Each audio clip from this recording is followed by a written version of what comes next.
Friends எல்லாருக்கும் வணக்கம். நேற்று நண்பர் ஒருத்தர் பர்சனல் சேட்டில் ஒரு டவுட் கேட்டிருந்தார். அவருடைய பேரை நான் இங்கே மென்ஷன் பண்ணல. ப்ரோ, நான் 10 வருஷத்துக்கு மேலே போனோகிராஃபி மாஸ்டர்பேஷன் அடிக்ஷனில் இருக்கிறேன். மேக்ஸிமமாக நான் இந்த நோ ஃபேப் ட்ரை பண்ணுறேன். ஆனால் ஒரு 5 நாள் 6 நாள் அதுக்கு மேலே என்னால் உண்மையவே கண்ட்ரோல் பண்ண முடியல ப்ரோ. நானே ரிலாக்ஸ் பண்ணிடுறேன். கடைசியாக 16 நாள் நோ ஃபேப்பில் இருந்தேன். அதுவும் 2021 இருந்தேன்.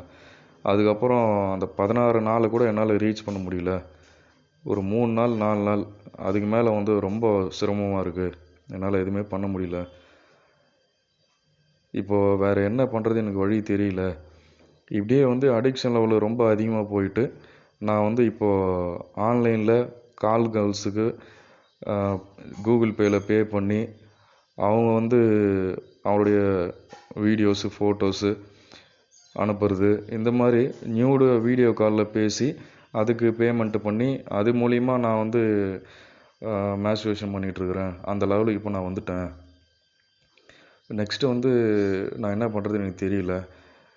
இப்போ நான் ஒரு ப்ராஸ்டியூட்டு, இந்த செக்ஸ் ஒர்க்கர் இருக்காங்க பார்த்தீங்களா, அந்த ப்ராஸ்டியூட் கிட்ட போயிட்டு ஒரு முறை நான் அவங்களோட ஃபிசிக்கலாக இன்டர் கோர்ஸில் இருந்தேன்னா என்னுடைய மைண்டு நார்மலுக்கு வரும் அப்படின்னு எனக்கு தோணுது. நான் இதை ட்ரை பண்ணி பார்க்கட்டுமா?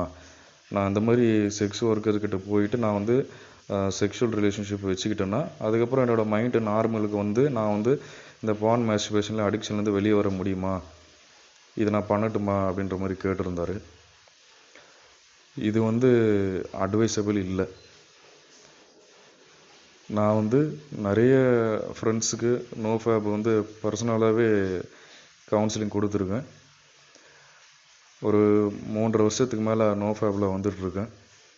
என்னுடைய எக்ஸ்பீரியன்ஸு ப்ளஸ் நான் கவுன்சிலிங் கொடுத்த வரைக்கும் இந்த மாதிரி நிறைய கேசஸ் என்கிட்ட வந்திருக்கு. அந்த நண்பர்கள்லாம் ஏன் இவ்வளோ தூரம் எக்ஸ்ட்ரீம் போகிறாங்க அப்படின்னா, ஸ்டார்டிங்கில் யாரோ ஒரு ஃப்ரெண்டு சொல்லி யாரோ ஒருத்தர் இன்ட்ரடியூஸ் பண்ணி போனோகிராஃபி பார்த்து மாஸ்டர்பேஷன் பண்ண ஸ்டார்ட் பண்ணியிருப்பார்.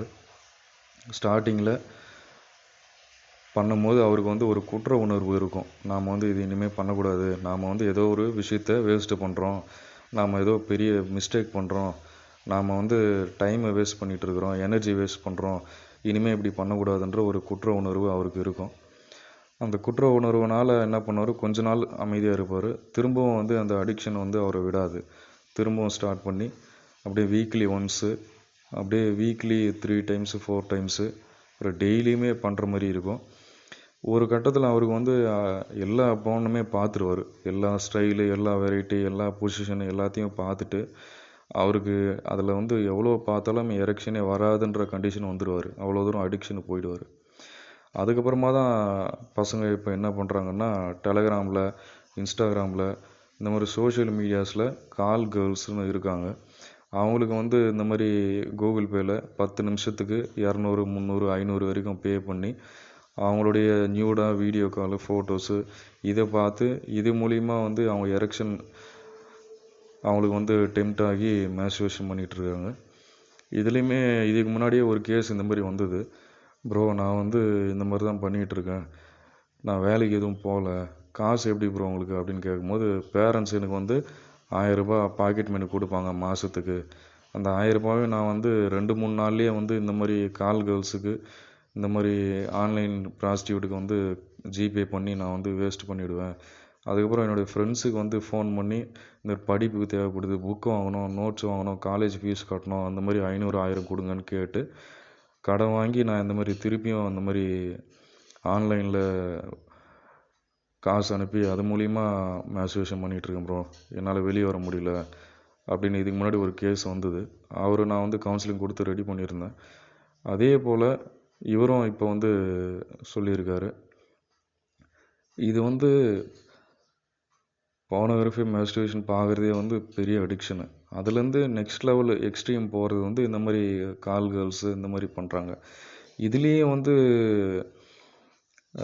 சாட்டிஸ்ஃபேக்ஷன் ஆகாத நண்பர்கள் என்ன பண்ணுறாங்கன்னா, இன்னமும் கொடுமையான எக்ஸ்ட்ரீம் போயிட்டு என்ன பண்ணுறாங்கன்னா, அதுக்குன்னே தனியாக குரூப்பை க்ரியேட் பண்ணி ஃபேண்டஸியாக என்ன பண்ணுறாங்கன்னா, இவங்களுடைய நெருங்கிய ஃபேமிலி மெம்பர்ஸு ஃபீமேல்ஸு அவங்களுடைய ஃபோட்டோ எடுத்து குரூப்பில் போட்டு அந்த ஃபோட்டோவை பார்த்து குரூப்பில் இருக்கிற நண்பர்கள் ஃப்ரெண்ட்ஸ் வந்து அந்த ஃபோட்டோவை அடல்ட்டாக 18+ அவங்க வந்து கமெண்ட் பண்ணும்போது அதை பற்றி அந்த ஃபோட்டோவை பற்றி குரூப்பாக வந்து செக்ஸ் டாக் பேசுகிறது, செக்ஸ் சேட் பண்ணுறது, இது மூலிமா இவர் வந்து டெம்ப்ட் ஆகி மேஸ்ட்ரேஷன் பண்ணுறது, அவங்க ஃபேமிலி மெம்பரை வந்து அவங்க வந்து அம்மாவாக இருக்கலாம், சிஸ்டராக இருக்கலாம், இல்லை ஃப்ரெண்டாக இருக்கலாம், என்ன ரிலேஷன்ஷிப்பில் இருப்பான்றது தெரியாமல் அதை புரிஞ்சுக்கிற மனநிலை கூட இல்லாமல் அந்த அடிக்ஷன், பான் மேஸ்டர்பேஷன் அடிக்ஷன் அவங்கள வந்து கொண்டு போய் விட்டு இன்றைக்கி வந்து நடுத்தெருவில் நின்றுட்டு இருக்கிறவங்க எத்தனையோ பேர் எனக்கு தெரியும். இந்த மாதிரி கேசஸ்லாம் வந்து நான் கேள்விப்படும் போதே ரொம்ப ஆச்சரியமாக இருந்தது. எப்படி அது ஃபேமிலி மெம்பர்ஸுடைய ஃபோட்டோ எடுத்து டெலகிராம் குரூப்ஸில் போட்டு அதை மற்றவங்க அந்த ஃபோட்டோவை இப்படி இருக்குது அப்படி இருக்குன்னு வந்து கமெண்ட் பண்ணும்போது வாய்ஸ் சேட்டில் குரூப்பாக வாய்ஸ் சேட் பேசுறது, டைப் பண்ணுறது, இது மூலிமா இவருக்கு வந்து டெம்ப்ட் ஆகி மேஸ்டர்பேஷன் பண்ணிக்கிட்டு இருக்காருன்னா இதெல்லாம் வந்து ரொம்ப எக்ஸ்ட்ரீம் கேசஸ். அந்த மாதிரி கேசஸை நாம் வந்து பார்த்துருக்கேன், கவுன்சிலிங் கொடுத்துருக்கேன். இப்போது நண்பர்களுக்கு நான் சொல்லக்கூடிய ஒரே ஒரு விஷயம், இது வந்து ரொம்ப ஆபத்தான ஒரு அடிக்ஷனு. மற்ற அடிக்ஷனோட இந்த பான் மேஸ்டர்பேஷன் அடிக்ஷன் வந்து ரொம்ப ரொம்ப கொடுமையானது, ஆபத்தானது. மேக்ஸிமம் வந்து அதில் வந்து வெளியே வரதுக்கு ட்ரை பண்ணுங்கள்.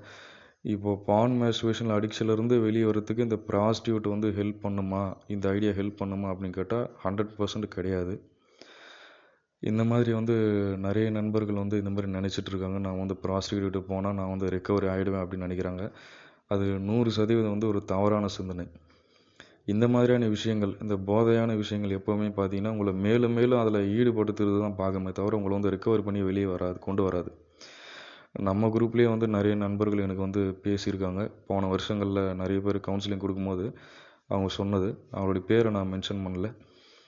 இந்த மாதிரி ப்ரோ நான் ப்ராஸ்டியூட்டு போனேன், ஒரே நேரத்தில் 2 பேர் 3 ப்ராஸ்டியூட்டு 2 ப்ராஸ்டியூட்டு அந்த மாதிரி கண்டினியூவாக வந்து இருந்து அதுலேருந்து வெளியே வர முடியாமல் உடம்புல இருக்கிற எல்லா எனர்ஜி ட்ரை ஆகி ஆல்மோஸ்ட்டாக சாகிற நிலைமைக்கு போய் ஹாஸ்பிட்டலில் அட்மிட் பண்ணி ஃபுல் எனர்ஜியே ட்ரை ஆகிட்டு ஒரு நடைபெணமான வாழ்க்கையிலேருந்து சாகிற நிலைமைக்கு போய் அதுக்கப்புறம் வெளியே வந்தவங்களாம் எவ்வளோ பேர் எனக்கு தெரியும், பர்சனலாகவே எனக்கு தெரியும்.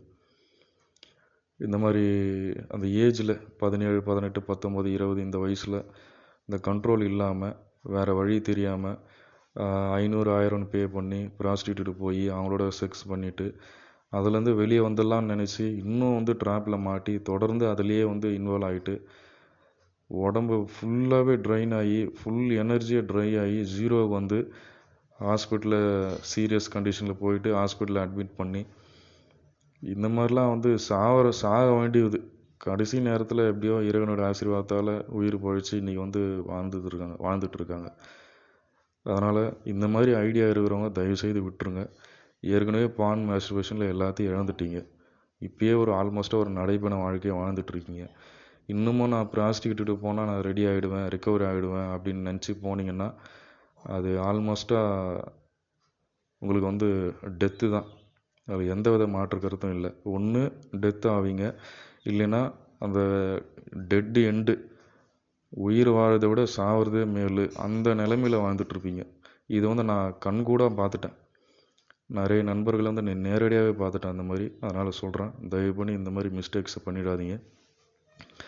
உங்களுக்கு வந்து ரொம்ப அர்ஜி வருது, கண்ட்ரோலே பண்ண முடியல ப்ரோ, எவ்வளோ கைடன்ஸ் இருந்தாலும் எவ்வளோ யூடியூப் மோட்டிவேஷன் எத்தனை பேர்கிட்ட கவுன்சிலிங் கேட்டாலும் என்ன நடந்தாலும் என்னால் கண்ட்ரோல் பண்ணவே முடியல அப்படின்னா ரொம்ப டீசெண்டாக டிசிப்ளினாக அட்வைசபிளாக நீங்கள் வந்து மேரேஜ் பண்ணுறது தான் உங்களுக்கு அட்வைசபிள். உங்கள் ஏஜ் 20 கிராஸ் ஆகிருக்கு அப்படின்னா கண்டிப்பாக வந்து நீங்கள் சுத்தமாக கண்ட்ரோலே வரல. நான் சொல்கிற இது வந்து எக்ஸ்ட்ரீம் கேசஸுக்கு நான் சொல்லிகிட்டு இருக்கேன். எல்லாருக்குமே வந்து மேரேஜ் பண்ணுறதுன்றது சாதாரண விஷயம் இல்லை, எல்லாருக்குமே இது வந்து பாசிபிளாக இருக்காது, அது எனக்கும் தெரியும். மேரேஜ் பண்ணோன்னா அதுக்கு ஒரு வேலை இருக்கணும், நல்ல சம்பளம் இருக்கணும், நல்ல நிறைய விஷயங்கள் இருக்குது. அட்லீஸ்ட் நீங்கள் இப்போது உங்களால் முடிஞ்ச அளவுக்கு ஒரு வருஷம் 6 months to 1 year hard work போட்டு ஒரு லிமிட்டடு ஜாப்லேயாவது செட்டில் ஆகி லிமிட்டடு ஜாப்லேயாவது போய் பர்மனெண்ட் உங்களுக்கு கிடைச்சிருந்தாலும் நீங்கள் வந்து மேரேஜுக்கான வழியை பாருங்கள். அதுதான் உங்களுக்கு சிம்பிளாக அண்டு வந்து டிசிப்ளினாக ஒரு ப்ராப்ளம் க்ரியேட் பண்ணாத ஒரு ஐடியானா இது தான். கூடிய சீக்கிரம் வந்து மேரேஜ் பண்ணுங்கள், அதுதான் உங்களுக்கு ஓகேவாக இருக்கும். இல்லை ப்ரோ என்னால் கண்ட்ரோல் பண்ண முடியும், நான் நல்ல வேலைக்கு போயிட்டு நல்லா சம்பாதிச்சுட்டு செட்டில் ஆகிட்டு தான் நான் மேரேஜ் பண்ணுவேன்னா அதுவும் ஓகே தான், உங்களோட விருப்பம் தான். ஆனால் சுத்தமாக கண்ட்ரோல் வரல ப்ரோ, டெய்லி நான் மேஸ்ட்ரேஷன் பண்ணுறேன், வாரத்தில் 4 நாள் 5 நாள் மேஸ்ட்ரேஷன் பண்ணுறேன். இந்த கேசஸ்லாம் நான் சொல்கிற கேசஸ்லாம் பார்த்தீங்கன்னா ஒரு நாளைக்கு 3 மணி நேரம் 4 மணி நேரம் பான் பார்க்குற கேசஸ் இவங்கெல்லாம். அதனால் வந்து டைம் வேஸ்ட் பண்ணுறாங்க, மணி வேஸ்ட் பண்ணுறாங்க, எனர்ஜியை வேஸ்ட் பண்ணுறாங்க, எதிர்காலத்தை தொலைச்சிட்டு நடு தெருவில் நின்றுட்டுருக்காங்க. அப்படின்னும் போது மேரேஜ் பண்ணுறது பெஸ்ட் ஆப்ஷன் தான். மேரேஜ் பண்ணிங்கன்னா உங்களுடைய பார்ட்னரோடு நீங்கள் இன்டர் கோர்ஸில் இருக்க போகிறீங்க. அப்போ உங்களுக்கு வந்து இந்த செக்ஷுவல் தாட்டு பான் பார்க்கணும் மேஸ்ட்ரேஷன் பண்ணணுன்ற அந்த சிந்தனையிலேருந்து உங்களை டைவெர்ட் பண்ணி உங்களுக்கு வந்து ஒரு நல்ல பீஸ்ஃபுல்லான இந்த சமுதாயத்தில் ஒரு மரியாதையான வாழ்க்கையை அது உங்களுக்கு ஏற்படுத்தி கொடுக்கும். ஆனால் ப்ராஸ்டியூட்ன்றது மிகப்பெரிய அளவில் உங்கள் லைஃப்பில் வந்து பாதிப்பை ஏற்படுத்தும். ப்ராஸ்டியூட்ன்றது வேறு, ஒய்ஃப்ன்றவங்க வேறு. 2 பேருமே ஃபீமேல் தானே ப்ரோ, 2 பேருமே விமன் தானே, 2 பேர்கிட்டையும் அதே பார்ட்டு தானே இருக்குது, அதே உடம்பு தானே இருக்குது, அதே ஃபீலிங் தானே கொடுக்கும் அப்படின்னு நினச்சிங்கன்னா அது மிகப்பெரிய ஒரு முட்டாள்தனம். மனைவி கிட்ட ஒரு அன்பு, ஆதரவு, கருணை, ஒரு லவ்வு, ஒரு சப்போர்ட்டு, ஒரு ஆசீர்வாதம் எல்லாமே நீங்கள் வந்து எதிர்பார்க்கலாம், எல்லாமே கிடைக்கும். ஆனால் ப்ராஸ்டியூட்கிட்ட இது எதுவுமே கிடைக்காது, இழப்பு மட்டும்தான். அதை வந்து தயவுசெய்து உணர்ந்து செயல்படுங்க. ப்ராஸ்டியூட்டையும் ஒய்ஃபையும் நீங்கள் வந்து கம்பேர் பண்ணாதீங்க. அப்போது நான் சொல்லக்கூடிய கடைசி ஒரு வார்த்தை, நீங்கள் வந்து கம்ப்ளீட்டாக அவுட் ஆஃப் கண்ட்ரோல் இருக்கீங்கன்னா உங்களுக்கு மேரேஜ் தான் உங்களுக்கு வந்து நல்ல அட்வைசபுளாக இருக்கும். இல்லை அப்படின்னா அட்லீஸ்ட்டு தியான பயிற்சியில் அதிகமாக நேரத்தை ஸ்பெண்ட் பண்ணுங்கள், உங்களை பிஸியாக வச்சுருங்க. ரெண்டுத்தில் ஒரு ஆப்ஷன் ஏதோ ஒன்று பண்ணுங்கள். மேரேஜ் பண்ணுறது பர்மனெண்ட் சொல்யூஷன் இல்லை ப்ரோ, எனக்கு இப்போ சுத்தமாக வேலையும் இல்லை, எந்த டேலண்ட்டும் இல்லை, நான் எந்த ஸ்கில்லும் டெவலப் பண்ணல, எதுவுமே என்னால் பண்ண முடியல அப்படின்னா அட்லீஸ்ட் உங்கள் டேவை பிஸியாக வச்சுருங்க, உங்கள் ஸ்கில் செட்டை டெவலப் பண்ணுங்கள். நெக்ஸ்ட்டு நல்ல ஒரு ஜாபில் செட்டில் ஆகிறதுக்கு என்னன்ற வழியை பாருங்கள். ஜாபு கிடச்சிதுன்னா உடனே மேரேஜ் பண்ணுங்கள். இப்போ எனக்கு 10,000 தான் ஒரு சம்பளம், 15,000 தான் சம்பளம், நான் எப்படி மேரேஜ் பண்ணுறது? அதெல்லாம் ஒன்றும் பிரச்சனை இல்லை, மேரேஜ் பண்ணுங்கள். நெக்ஸ்ட் லெவலில் நெக்ஸ்ட் லெவல் நீங்கள் போயிட்டே இருப்பீங்க. உங்கள் பார்ட்னரே உங்களுக்கு வந்து சப்போர்ட் பண்ணுவாங்க, ஹெல்ப் பண்ணுவாங்க, கேர் பண்ணுவாங்க, எல்லா விதத்துலேயும் வந்து சப்போர்ட் பண்ணுவாங்க. இதுதான் இது வந்து ரொம்ப முக்கியமான விஷயம். நான் அதில் சொல்லியிருக்கேன். புரியாத நண்பர்கள் திரும்ப திரும்ப 2 வாட்டி 3 வாட்டி கேட்டு பாருங்கள், அப்போ தான் உங்களுக்கு புரியும். எந்த காரணத்தை கொண்டும் ப்ராஸ்டியூட்கிட்ட போனால் நான் வந்து ரெக்கவரி ஆகிடுவேன்றதை நீங்கள் நம்பாதீங்க, அதை பண்ணாதீங்க, தயவுசெய்து பண்ணாதீங்க. நம்மளுடைய பிரம்மச்சரியம் குரூப் லிங்க்கு டிஸ்கிரிப்ஷனில் கொடுத்துருக்கேன். விருப்பப்படுற நண்பர்கள் குரூப்பில் ஜாயின் பண்ணுங்கள், உங்களுக்கு ரொம்ப ஹெல்ப்ஃபுல்லாக இருக்கும். சப்ஸ்கிரைப் பண்ணாமல் பார்த்துட்டு இருக்கிற நண்பர்கள் தயவுசெய்து சப்ஸ்கிரைப் பண்ணி பாருங்கள். நன்றி.